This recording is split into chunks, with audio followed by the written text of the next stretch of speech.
So, all right. Okay, well, we're going to start. My name is Kirtley Freckleton, and I'm a certified Optavia coach. I love what I do, and I love that I get to be here with you guys tonight to celebrate your wins. And just put in the chat thread, people have been putting in the chat thread where they're from and be thinking about your wins. So, and in about 5 minutes, I'll ask you guys to come off of mute and share what your wins are, even if they're small. We want to hear them. So, I want to share something that's been on my mind, and it is time. This is a really neat topic to me.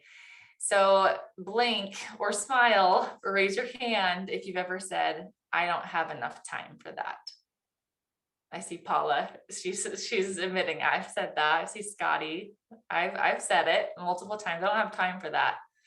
Whether it's exercise or meal planning or spending time with certain people or just taking more time for yourself.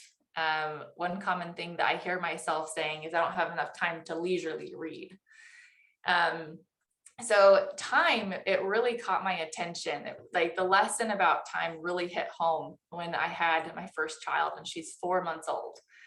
And before having her, I asked Facebook. I said, "Hey, what do you wish you would have spent your time doing before you had kids?"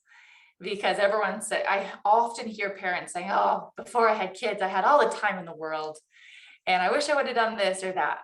So I was like, okay, well, I'm going to use my time well now before I have a kid, before I have no time.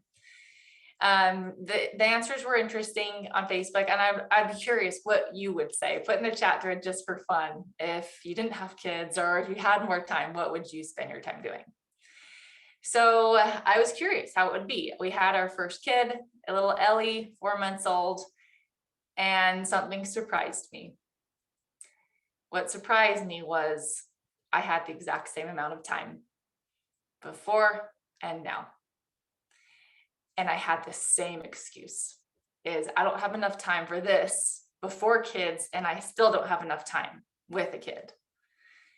And I realized it was because it was my priorities.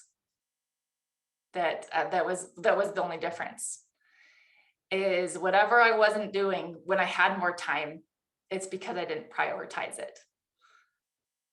And I realized, when I was pregnant, you don't know when you're going to have this baby. And being in labor can be a 3-hour experience for some lucky people, but for me, it's a 24-hour experience. And I knew that I would make time for that, that everything would be canceled, and I would make time to go to the hospital and have this child. Everything would be canceled. And that kind of has started my wheels turning as, okay, we are more in control of our time than we realize because we have the power to say no. Oftentimes, what I've realized too is since having a baby, I started taking pelvic floor physical therapy, and I made time for that. And before I could say, oh, I wish I had an hour extra time every day to read or to exercise or name the thing in your mind that you wish you had more time for. And suddenly I had an extra hour a day for once a week for this pelvic floor therapy because that was my priority. And so think about what you wish you had time for. In Dr. A's book, in the life book, we talk a lot about the drama triangle. There's the victim mentality, there's a hero mentality, victim, hero, there's the villain mentality. And so as a victim, that's where you're saying, I don't have enough time. Life is happening to me. It's just so busy. But I realized that I'm not a victim to time.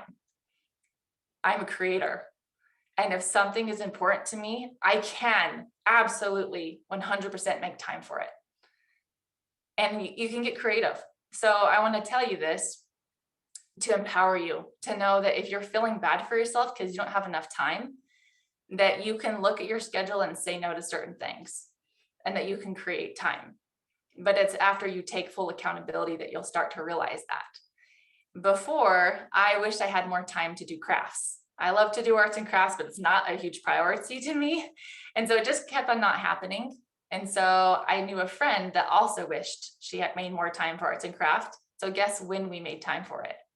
We said, well, let's partner together. Let's meet at 6:30 in the morning and we'll do arts and crafts. And we did that.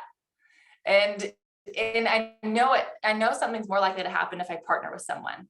Because I hate to admit this, but this is how it is. I'm more likely to keep a commitment with someone else than I am with myself.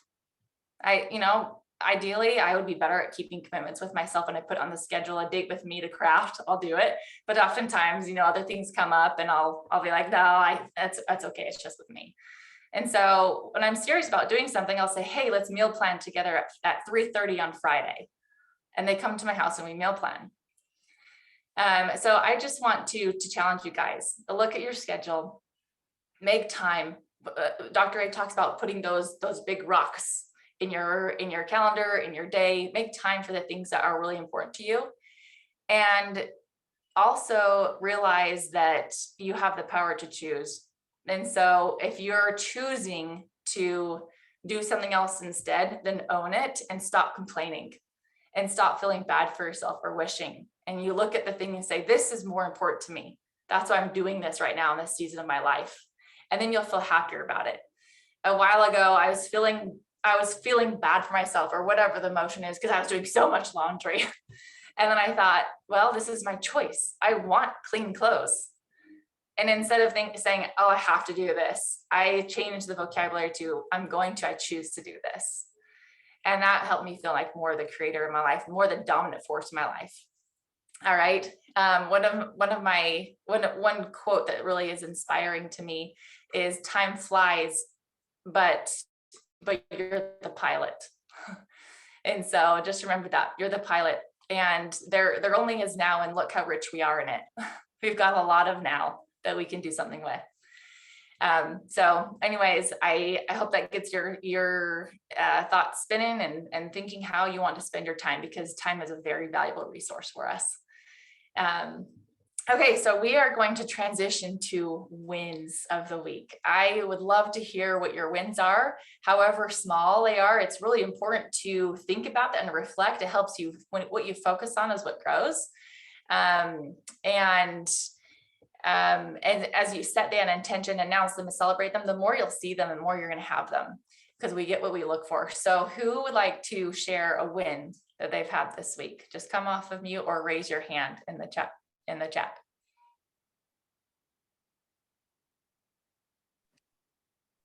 I'll kind of piggyback off what you said there, Kirtley. It just reminded me that during this challenge, something that I decided to do was to become really intentional about my morning routine, and to create stillness and time to meditate, to create my day before it even starts.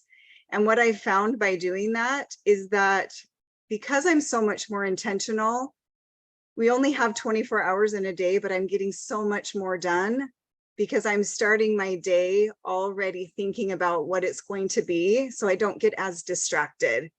There's so many distractions, and it's helped me so much to not only create more in my life, but also I've found that just even my day-to-day habits have been more aligned with what I truly want to create in my life. So I have, for a win for me, is that I have not missed a day of meditation. Sometimes it's only 5 minutes, or maybe even literally like 3 minutes if I only have 3 minutes. But I'm finding by just being consistent with that, it's making my days go smoother. And that has been such a win for me, because I think by making it a priority and committing to it, it's made all the difference, because it's always been like, oh, that would be a great thing to do. And when I get around to it sometimes, but I set a specific time of day, I get up, I drink my water, and I immediately meditate at 6:30 in the morning. So I think that's been a huge win for me, and it's helped me create some more structure in my day. Oh, thanks for sharing, Jenny. That's so powerful to have that vision of the life that you want to create and put a plan. And what I've realized, Jenny, is in the morning, it's so easy, like, to just get ready slower. And like, you could get ready in 20 minutes or in 10 minutes if you're more intentional. And with you saying, this is my routine, this is what I'm doing, you're on a mission, and right from the very, very beginning. And now you're getting more meaningful things done, which sets you up for success and creating that life that you want. So huge win. Thanks for inspiring us. Diane, I see you raising your hand. I love that. And other people, let's see you raise your hand. You just click, I think that's the chat, and you can raise your hand in there. So Diane, please come off mute and share your win. Can you hear me? Yes, I can. Okay, perfect. I had been doing 5 and 1 really good, and then started doing 5 and 1-ish and more 1-ish than 5 and like what I was supposed to. So I listened to the thing. There's a 5 and 1-ish that was awesome, and got recommitted. I've done a week of awesome, and made it through a weekend. Weekends are so hard, and did a perfect weekend.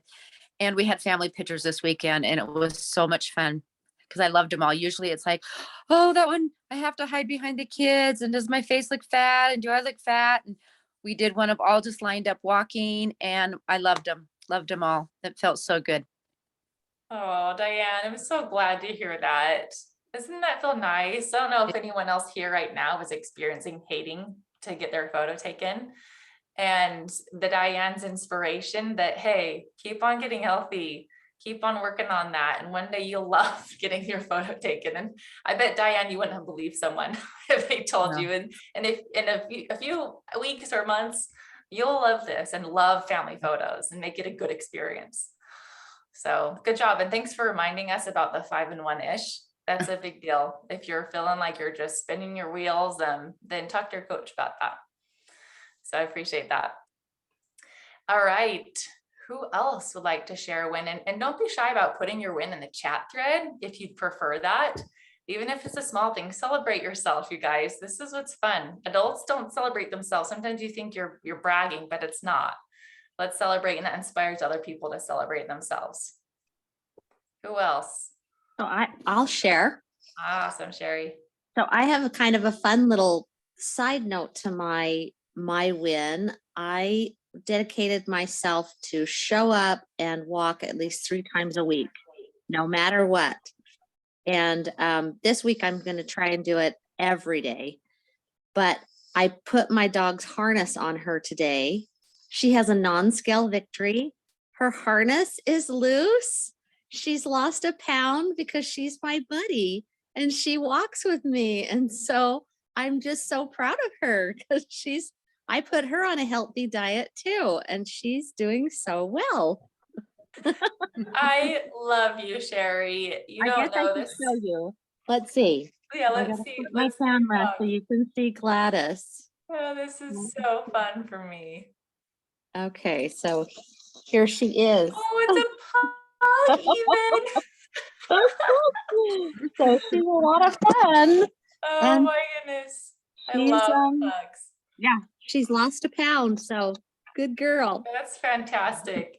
I had a pug growing up, and pugs you do need to watch their health. She's gotten quite fat. My next door neighbor's dog's probably about 100 pounds bigger than a healthy weight for him. So, even animals, they experience higher quality of life, I'm assuming, if they feel better, and can move around. So that's really neat. I'm proud of her. Tell her good job. Give her a little shake on the head. All right, who else would like to share a win? It could be about your animal, a kid that you have, your husband, your spouse, yourself. I hope I'm not jumping. I haven't seen any hands raised, so that I'll share. So one thing that I've been working on is structuring my mornings. And I've been struggling with that. I have things that I want to do. I've written them down, and I've kind of blocked off time for each activity that I want to do.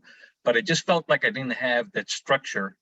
And for the last few months, this year has been kind of difficult. I've kind of mentioned this before. So a lot of things that I had worked on, especially when I started the program, and Dr. Anderson had talked about habit stacking. So when I started the program, that's one thing I really, took to, and it made a lot of sense. So these habits that I'd been working on as I was going through the program, losing weight, things like, just going for your morning walks and structuring was something that I was already doing. And so, kind of do that. And then, like I said, this year, a lot of kind of things happened, and I kind of walked away from all of those things. And so when I started, feeling better, and I was trying to get my morning structure in place, it just wasn't working. And so I finally reached out to one of our coaches, and I said, listen, I'm kind of struggling with this. And she suggested, why don't we try habit coaching? I'm sorry, habit stacking. And I said, you know what, it like hit me like a ton of bricks. Like, yeah, I did that before, it's successful.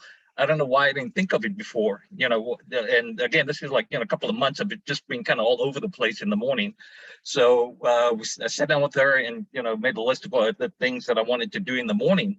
And so one of the things she suggested, and I told her I wanted to read my goals every morning, but I feel like, it's like there's no structure, I'm all over the place. And so she said, what about this? When you brush your teeth in the morning, why don't you stick your goals in front on the mirror, and just while you're brushing your teeth, just read your goals?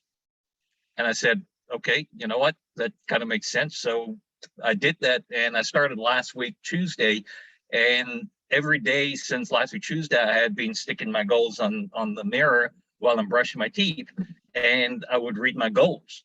The other thing that I wanted to do was, take at least do this several times a day.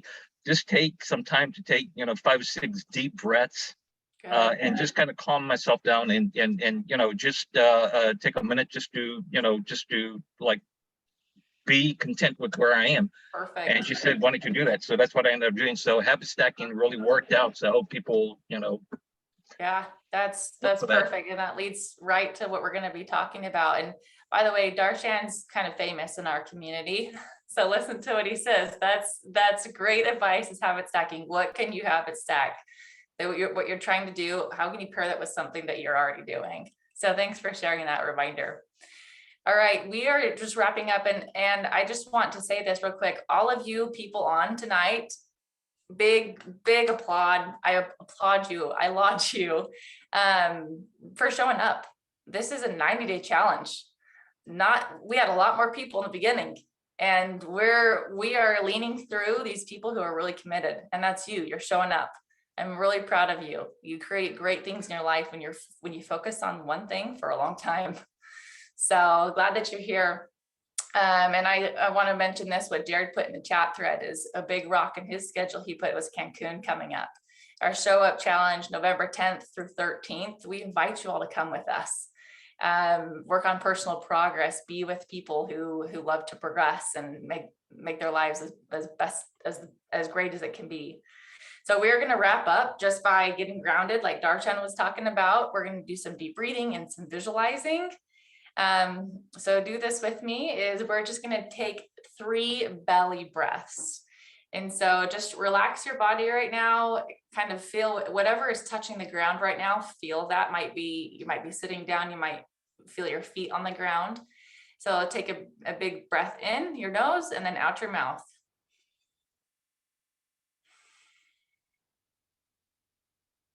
And just feel your body relax, and take 2 more deep breaths in your nose, out your mouth. And 1 more breath to just feel that grounding and that relaxing in your nose, out your mouth. And then I encourage you to do this exercise a few times daily and use your breath to help you stay calm. And it's the stop, challenge, choose principle that we teach a lot about. Is you stop yourself and you breathe, you ground yourself, you analyze, you challenge yourself, ask questions about your next decision, and then you make the choice. And so now find an image of yourself, of your healthiest self. See that you in your mind. See you radiating health. How do you feel? How's your face look when you are at your happiest, healthiest self? Are you smiling? What about your eyes? Is there more of a sparkle in them? What are you doing? How are you connecting with people in your life? What do you see yourself doing outside? Are you walking more? Are you being more friendly to your neighbors? How's it reflecting your relationships? So really see and feel that healthiest you. And then feel gratitude as strongly as you can for that person that you're becoming. And throughout each day, anytime you can, bring this image and the accompanying feeling of gratitude to your awareness.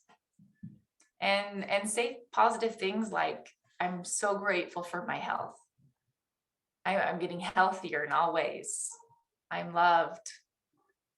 I'm valued. I'm capable. I'm grateful for my amazing body. All right. Okay. I'm so glad that you joined me tonight. You guys are doing amazing things with your health. What you're doing creates a ripple effect, no doubt. Thanks for joining us tonight, and we'll see you next Monday. Have a great week, you guys. See you later.